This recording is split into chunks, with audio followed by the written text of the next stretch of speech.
এখানে টাঙিয়ে রেখেছি কারণ এখানে একটা ছেঁড়া গুঁড়িও আছে। আগে মাঞ্জা আমি রোদে দিয়েছিলাম কারণ এই কদিন অনেক বৃষ্টি হয়েছিল।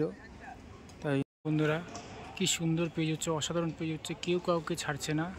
হ্যালো গাইস, তোমরা সব কেমন আছো? আশা করি সব ভালো আছে, তোমাদের আশীর্বাদে আমিও ভালো আছি। তো আবার নিয়ে চলে এসেছি আর একটা ভিডিও, ঘুড়ির ভিডিও, মানে ঘুড়ির ব্লগ নিয়ে চলে এসেছি। তো আগের ব্লগে আমি তো ঘুড়ি ওড়াতে পারিনি, তোমরাও দেখেছো, তো আমি ওড়াতে পারিনি, তো খুবই খারাপ লেগেছিলো। তো আরেকবার চেষ্টা করবো। আজকের হাওয়া আছে এই কোনাকুনি, পরে ঘুড়ি ওড়াবো। ঘুড়ি আমার ঠিক পিছনেই দেখতে পাচ্ছ, এই যে আমার ঘুড়ি। এখানে টাঙিয়ে রেখেছি কারণ এখানে একটা ছেঁড়া ঘুড়িও আছে। আগের ভিডিও দেখেছো, এখানে একটা ছেঁড়া ঘুড়ি আছে। তো চলো ঘুড়িগুলো নিয়ে ছাদে যাই।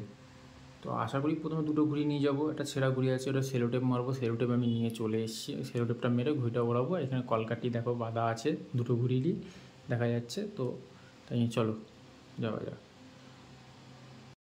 তো ছাদে চলে এসেছি, খুব রোদ, প্রচণ্ড রোদ, তার মধ্যে গরম। এই যে এখানে মাঞ্জা আমি রোদে দিয়েছিলাম কারণ এই কদিন অনেক বৃষ্টি হয়েছিল, তাই জন্য মাঞ্জা নরম হয়ে গেছিলো। তাই তো দেখি, তো ঘুড়ি উড়ছে, ভালোই ঘুড়ি উড়ছে, ও পাশেও একটা উড়ছে। ওই ছাদে এখন শিয়ে, এই ছাদে এখানে একটা ভাই ঘুড়ি ওড়ায় দেখলাম, আপনাদের দেখালাম না, সেই ভাই বললো এই ছাদে আসো ঘুড়ি ওড়াতে। দেখো গাইস, ভালোই ঘুড়ি উঠছে এখানে, ভালোই ঘুড়ি উঠছে। ওই দেখো কাটা বলে চিল্লালো,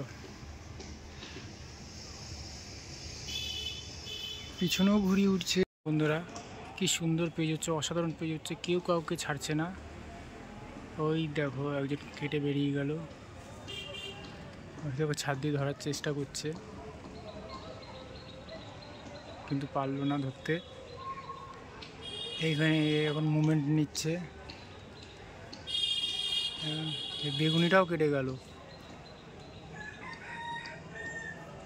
এই বেগুনিটাও কেটে যাচ্ছে, কিন্তু এই প্লাস্টিক ঘুড়িটাকে ধরে নিয়েছে। এটা মুভমেন্ট করছে, এই যখন মুভমেন্ট করছে ওইটাই কাটার জন্য। কতদূর নামিয়ে নিচে দেখো।